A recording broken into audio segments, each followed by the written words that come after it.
नमस्कार बच्चों। आज इस वीडियो में आप देख ही सकते हैं थंबनेल जैसा कि आपने देखा होगा, वे सभी महत्वपूर्ण अलंकार जो बोर्ड परीक्षा में आते हैं। अब बोर्ड परीक्षा में आपके अलंकार आते हैं चार। कक्षा 10 में अब चार अलंकार कर दिए गए, बाकी सब काट दिए गए। 4 से 5, 5 से 6 अंक में पूछे जाते हैं बहुविकल्पी में। ठीक है, इसको आप समझ लीजिए आसान भाषा में, ताकि आपको जैसे ही उदाहरण दिखे तुरंत आप बता सकें कि ये वाला अलंकार है। ठीक है, चलिए इसको कैसे आप पक्का करेंगे वो भी हमारी इसी वीडियो में मिलेगी। उससे पहले आप सभी से रिक्वेस्ट है, कृपया हमारी इस वीडियो को लाइक कर दें और चैनल को अभी सब्सक्राइब कर दें। सबसे पहले है बेटा, आपको पढ़ना है उपमा अलंकार।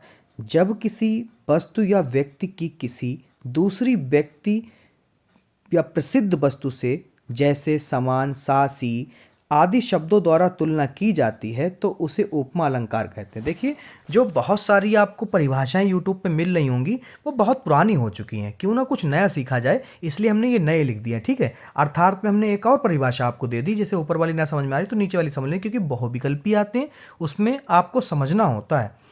एक चीज को दूसरी चीज के जैसा बताकर उसकी सुंदरता या गुण दिखाना ही उपमा अलंकार होता है। उदाहरण हमने देखो ये बेटा आपको दो दे रखे हैं। उसका चेहरा चांद जैसा है, ये कौन सा अलंकार है इसमें? उपमा का, क्योंकि किसी के चेहरे की तुलना किससे की जा रही है? चांद से।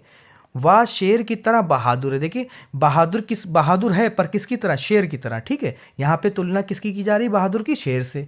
और ऊपर चेहरे की तुलना किससे की जा रही है? चांद से। तो इसमें तुलना की जा रही है ना एक विशिष्ट व्यक्ति की विशिष्ट वस्तु से, तो यहाँ पर यानी आपको उपमा अलंकार हो गया। ठीक है, अब रूपक अलंकार आप कैसे पहचानेंगे? देखिए, नई परिभाषा, नए तरीके। ठीक है, जहाँ उपमेय को उपमान के रूप में कहा जाए वह रूपक अलंकार होता है। अर्थात दूसरी परिभाषा हमने लिख दी आपके लिए, जब तुलना छिपी हुई हो, मतलब तुलना को हम बहुत चतुराई से छुपा लें और एक चीज को दूसरी ही चीज मान लिया जाए।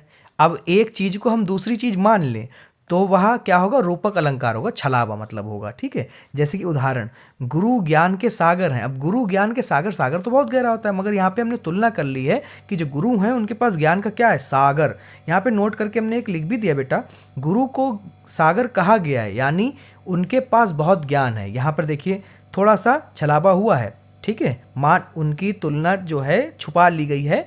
क्या कह दिया गया? उन्हें सागर कह दिया गया। ठीक है, अब आगे है आपको, देखिए बेटा 5 से 6 नंबर का है, तो बहुत ध्यान देखिए बेटा, 5 से 6 नंबर का बहुत ध्यान दीजिएगा। ठीक है, उत्प्रेक्षा अलंकार। ठीक है, जब किसी व्यक्ति या वस्तु में ऐसा अनुमान या कल्पना की जाती है कि वह किसी दूसरी वस्तु जैसा हो सकता है और इसमें मानो, जैसे, शायद, लगता है जैसे शब्द आते हैं, तब उसे उत्प्रेक्षा अलंकार कहते हैं। ठीक है, ये तो आपकी परिभाषा लिखने के लिए हो गई। अब आपको समझने के लिए हमने अर्थार्थ में दे रखा है, जब किसी चीज को देखकर ऐसा लगता है कि वह कुछ और ही हो, यानी कल्पना और अनुमान से बात कही जाए, तो वह उत्प्रेक्षा अलंकार होता है। उदाहरण के तौर पे हमने ले लिया है, बादल ऐसे घिर आए हैं मानो आसमान रो पड़ा हो।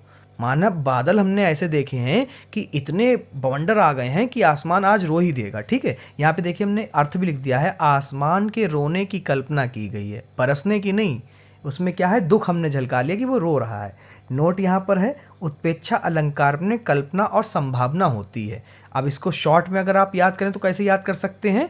कल्पना और संभावना जहाँ पे आपको होती हुई दिखे, वहाँ पे कौन सा अलंकार होगा? उत्प्रेक्षा अलंकार होगा। ठीक है, अब अगला अलंकार आपका आखिरी। ठीक है, चौथा, अनुप्रास अलंकार। अनुप्रास अलंकार आप कैसे समझेंगे? जब किसी पंक्ति या वाक्य में एक ही वर्ण यानी अक्षर की बार बार आवृत्ति होती है और उससे वाक्य सुंदर व लयबद्ध बन जाता है, रिदम में मतलब रेम में बन जाता है, तब उसे अनुप्रास अलंकार कहते हैं। अर्थात एक ही अक्षर को बार बार दोहराकर बात और सुंदर और मधुर बनाना ही अनुप्रास अलंकार का कार्य होता है। उदाहरण पे, राधा रानी रास रचाएं। देखिए, राधा का रा, रानी का रा, रास का रा और रचाएं का रा। ठीक है, नोट, यहाँ रा वर्ण बार बार आया है, यानी ये कौन सा अलंकार हो गया? अनुप्रास अलंकार हो गया है। उम्मीद है आपको ये पूरी की पूरी वीडियो समझ में आई होगी बच्चों। तो इस वीडियो की मेहनत के लिए आप मेरी वीडियो को लाइक कर दें, चैनल को अभी सब्सक्राइब कर दें, और ऐसी तमाम वीडियो देखने के लिए हमारे चैनल की प्लेलिस्ट पर जा सकते हैं। धन्यवाद।